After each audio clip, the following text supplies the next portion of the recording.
Bonjour, aujourd'hui je vais vous parler de la médecine du moi qui est le conflit. Le conflit, la trahison, ces disputes qui n'en finissent pas ou ce rapport à l'autre qui est tellement violent qu'on n'arrive jamais à lui pardonner ce qu'il a fait. Alors comment on peut sortir de là? Eh bien, dans le schéma chamanique, on est tous connectés, hein. Donc, quand je rencontre quelqu'un, je rencontre que moi, hein. L'autre est une porte qui me mène à moi. Alors, ça s'applique aussi pour les conflits.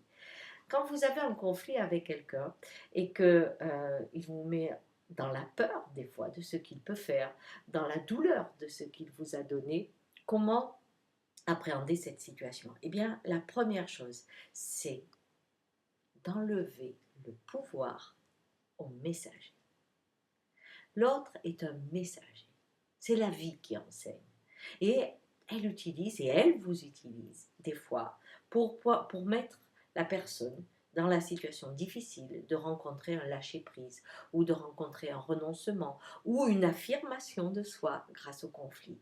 Donc, quand quelqu'un se met en face de vous, eh bien sûr, sortez vos arguments, battez-vous, mais n'oubliez pas, il n'est qu'un messager. Et posez-vous la question, que m'apprend la vie?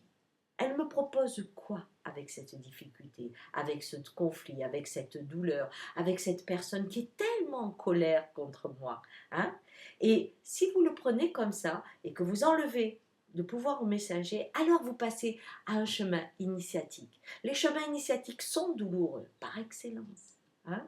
Donc un conflit est douloureux. Mais si c'est un chemin, alors on y découvre la richesse et on n'est pas aveuglé par la douleur qu'il impose.